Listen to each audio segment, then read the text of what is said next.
जंगल में मिला एक रहस्यमयी सफेद घोड़ा जो रात होते ही इंसान बन जाता था।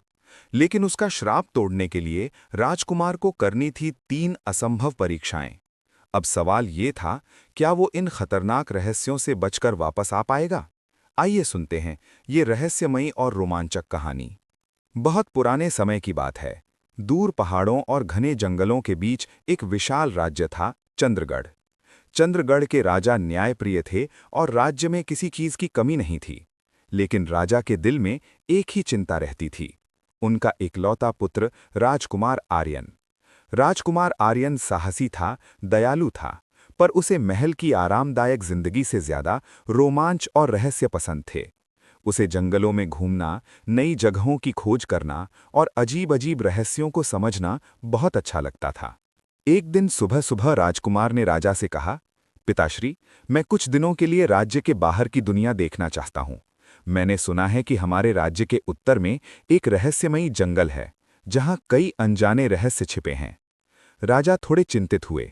उन्होंने कहा, बेटा, वो जंगल बहुत खतरनाक माना जाता है। वहाँ कई अजीब घटनाएं होती हैं। लोग कहते हैं कि वहाँ जादू भी है। लेकिन राजकुमार मुस्कुराया और बोला, पिताश्री, अगर हम डरते रहेंगे तो सच कभी नहीं जान पाएंगे। आखिरकार राजा ने उसे जाने की अनुमति दे दी।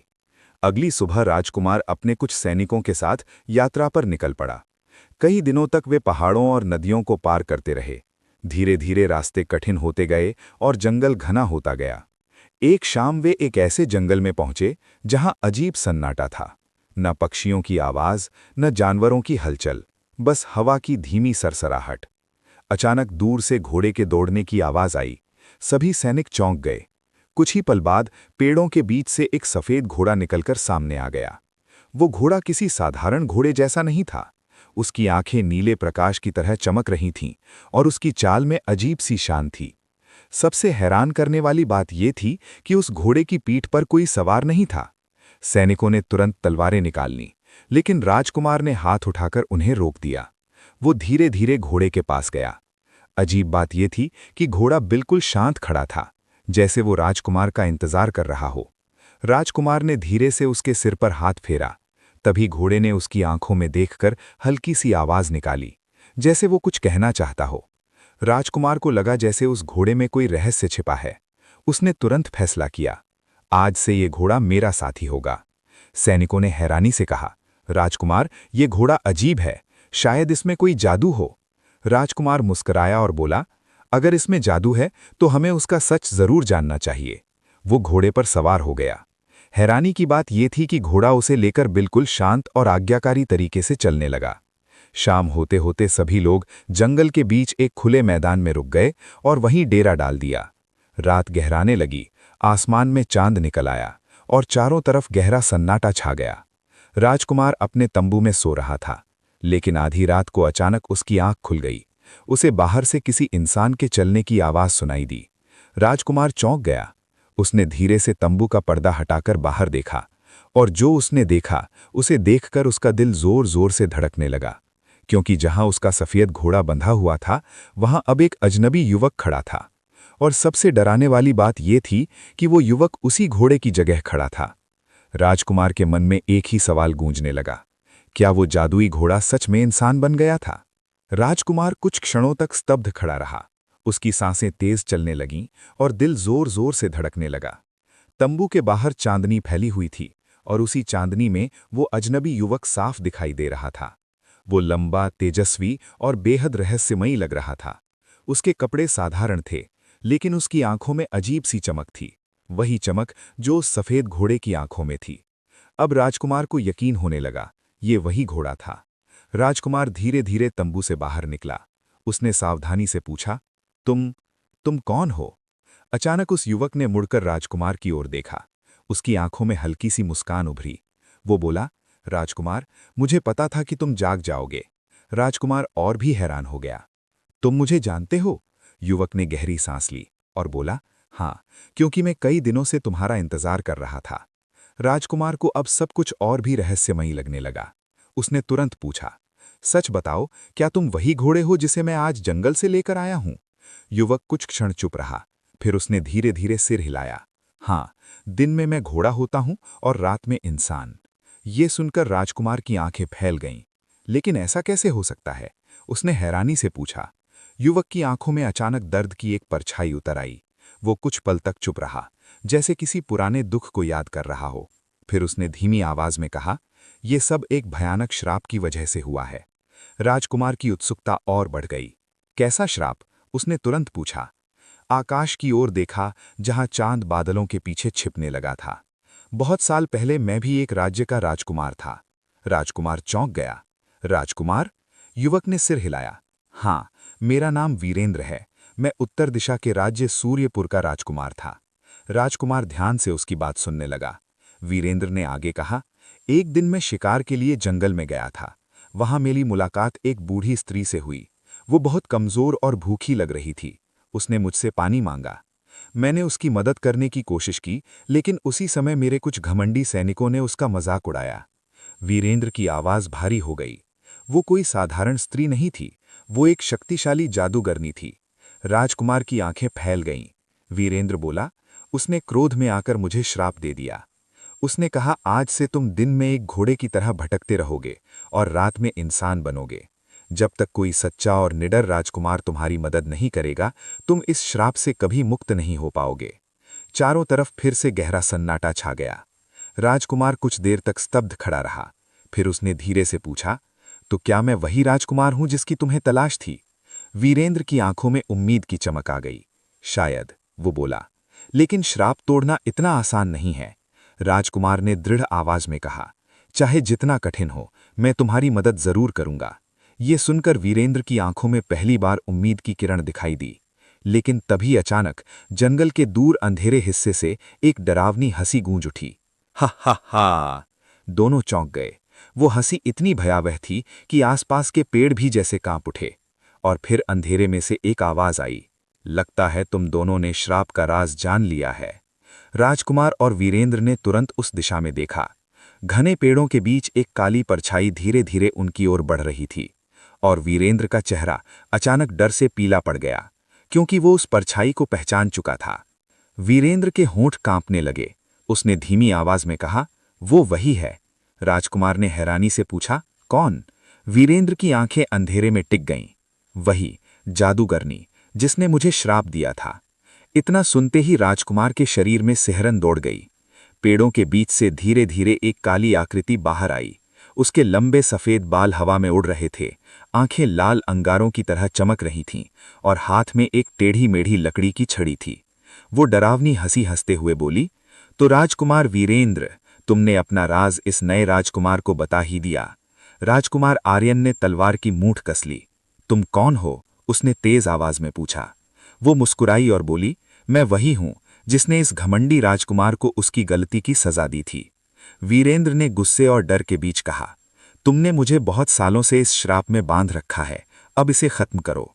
जादूगरनी की आंखों में चमक उभरी। खत्म कर दूं? वो व्यंग्य से बोली। इतनी आसानी से? वो धीरे धीरे उनके और करीब आ गई। ये श्राप तब तक नहीं टूटेगा जब तक ये राजकुमार 3 असंभव परीक्षाएं पूरी नहीं करता। राजकुमार आर्यन ने तुरंत पूछा, कौन सी परीक्षाएं?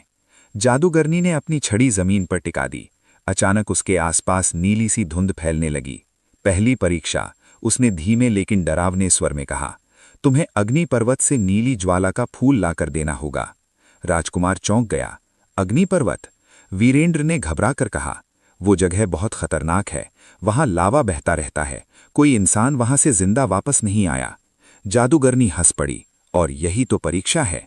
वो आगे बोली, दूसरी परीक्षा, तुम्हें अंधकार झील में उतरकर वहां से चंद्रमणि निकालनी होगी। राजकुमार ने पूछा, इसमें क्या कठिनाई है?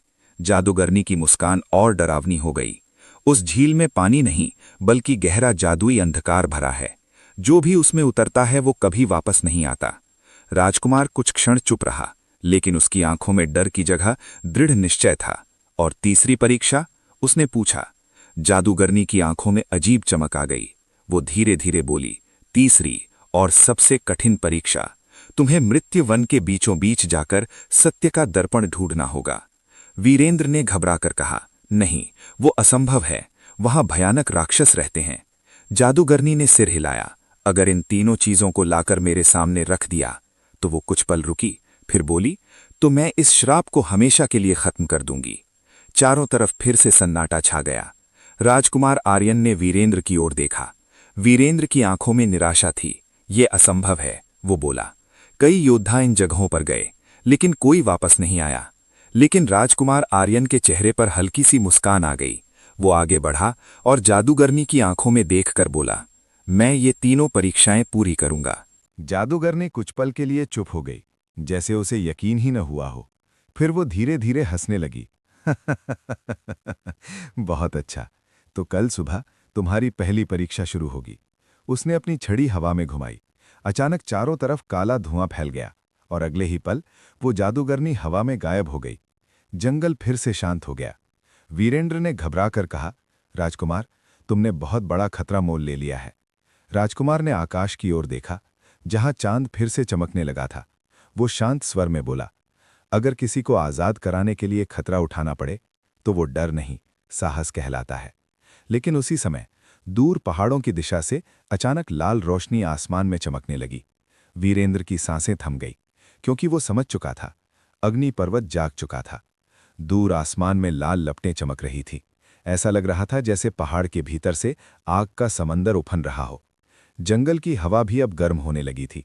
वीरेंद्र ने घबराकर कहा, राजकुमार, यह अच्छा संकेत नहीं है। जब अग्नि पर्वत इस तरह चमकने लगता है तो वहां पहुंचना और भी खतरनाक हो जाता है। लेकिन राजकुमार आर्यन शांत खड़ा रहा। उसकी आंखों में डर नहीं, बल्कि दृढ़ निश्चय था।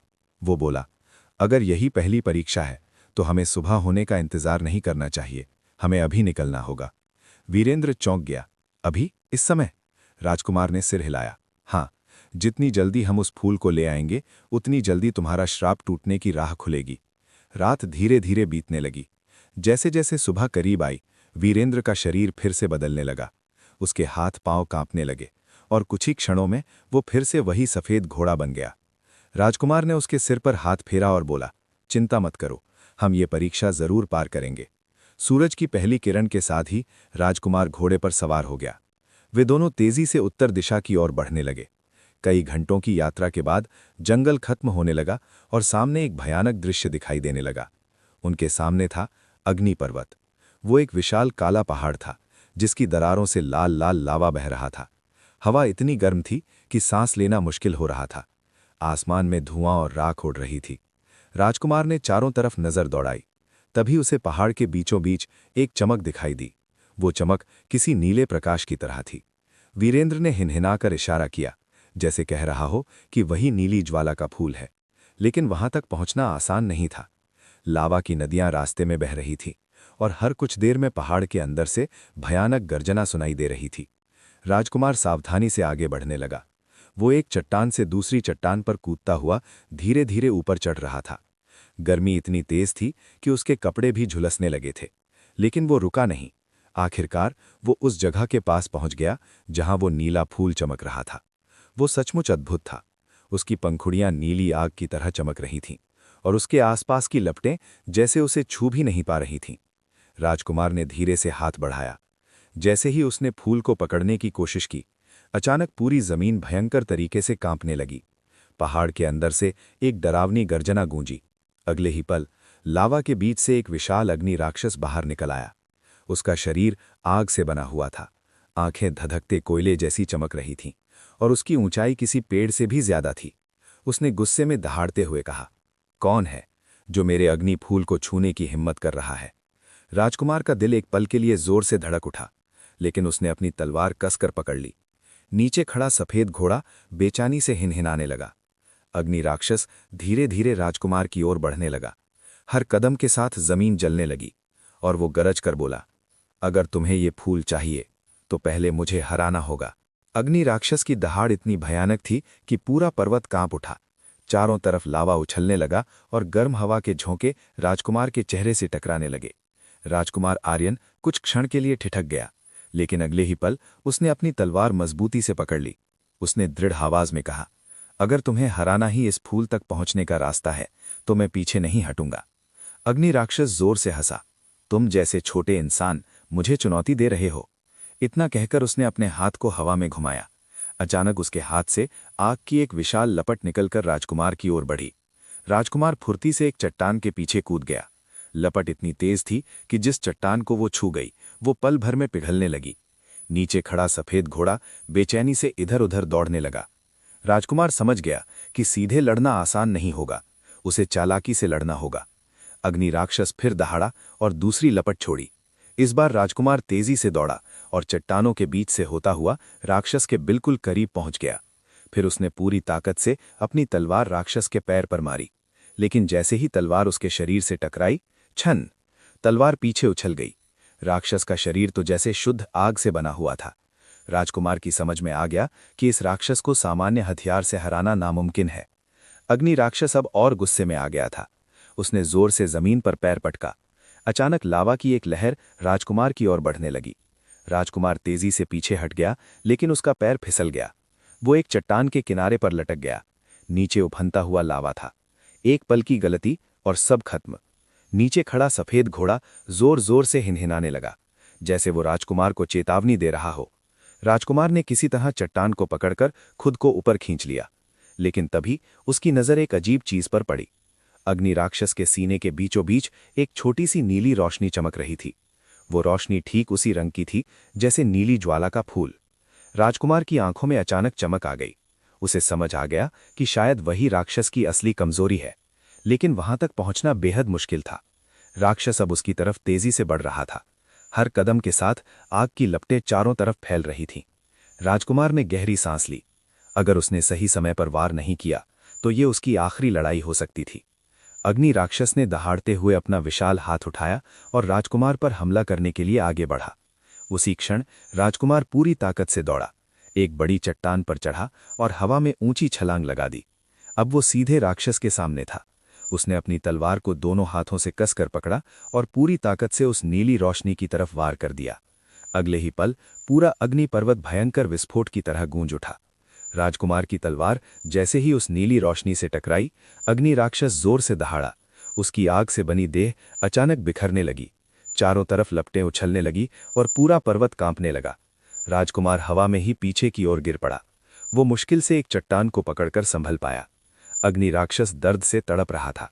उसके सीने की नीली रोशनी धीरे धीरे तेज होने लगी, फिर अचानक एक चमकदार प्रकाश के साथ फट पड़ी। ना! अग्नि राक्षस की भयानक चीख पूरे पर्वत में गूंज गई। अगले ही पल उसका विशाल शरीर राख बनकर हवा में बिखर गया। चारों तरफ फैली आग धीरे धीरे शांत होने लगी। राजकुमार में गहरी सांस ली। वो थक चुका था, लेकिन उसकी आंखों में जीत की चमक थी।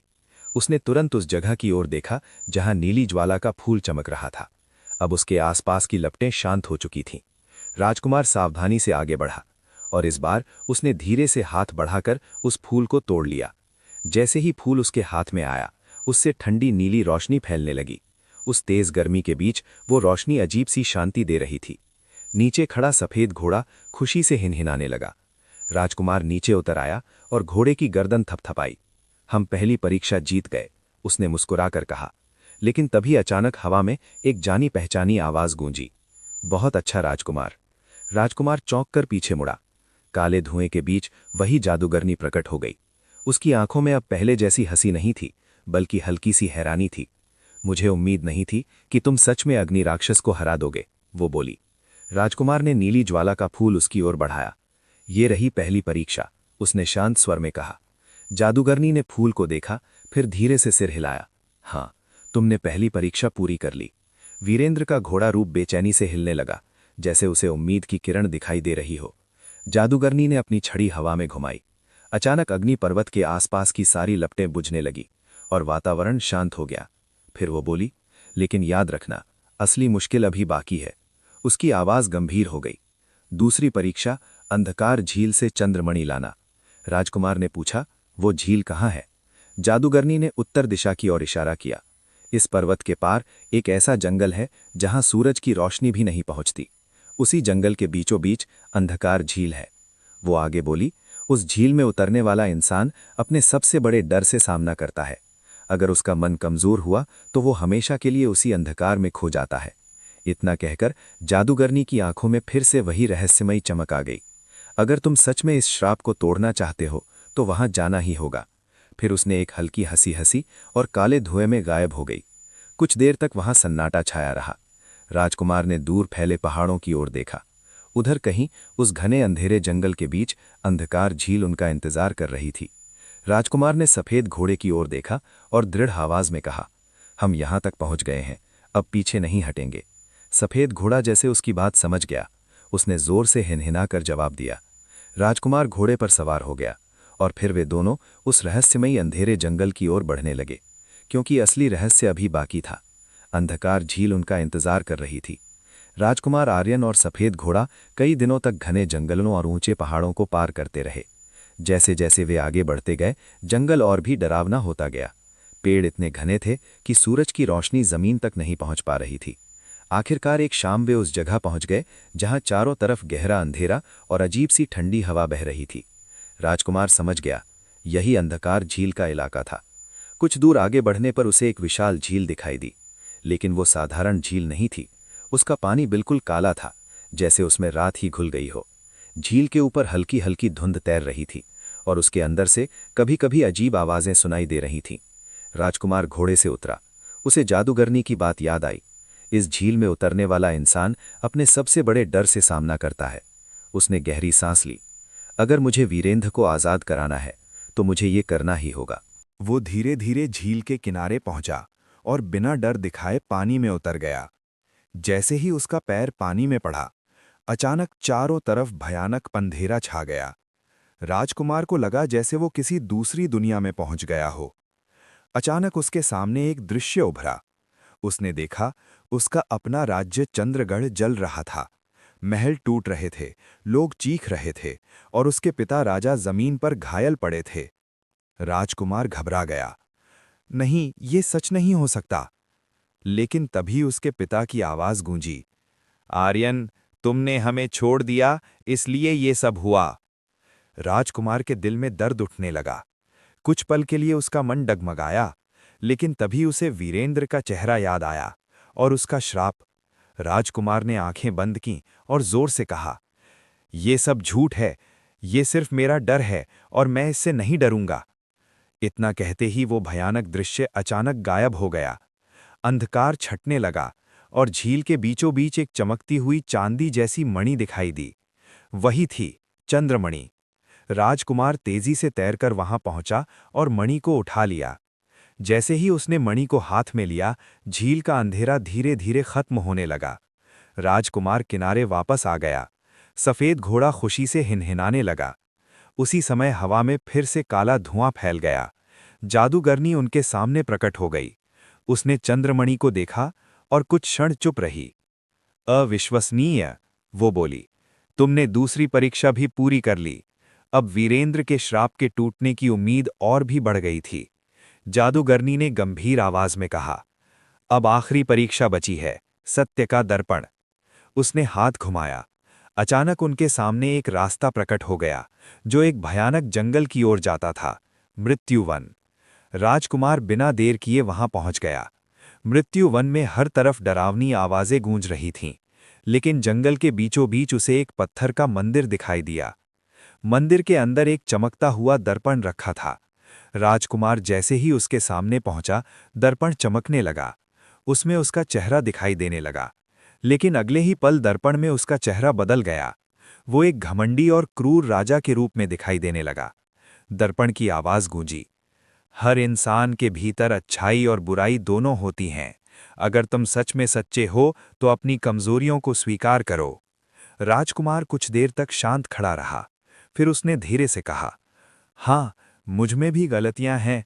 मैं कभी कभी घमंडी भी हो जाता हूं और जल्दबाज भी, लेकिन मैं हमेशा सही करने की कोशिश करता हूं। इतना कहते ही दर्पण की चमक तेज हो गई। फिर वो धीरे धीरे छोटा होकर राजकुमार के हाथ में आ गया। आखिरी परीक्षा भी पूरी हो चुकी थी।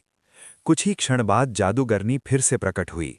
इस बार उसकी आंखों में क्रोध नहीं था, बल्कि संतोष था। राजकुमार ने उसके सामने नीली ज्वाला का फूल, चंद्रमणि और सत्य का दर्पण रख दिया। जादूगरनी ने गहरी सांस ली और अपनी छड़ी उठाई। तुमने साबित कर दिया कि तुम्हारा दिल सच्चा है। उसने अपनी छड़ी हवा में घुमाई। अचानक तेज रोशनी फैली। सफेद घोड़ा जोर से हिनहिनाया और उसका शरीर चमकने लगा। कुछ ही क्षणों में वो फिर से राजकुमार वीरेंद्र बन गया। वीरेंद्र की आंखों में खुशी के आंसू आ गए।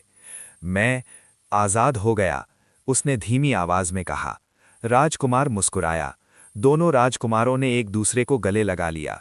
जादूगरनी ने कहा, याद रखना, असली जादू ताकत में नहीं बल्कि साहस और सच्चाई में होता है। इतना कहकर वो हमेशा के लिए गायब हो गई।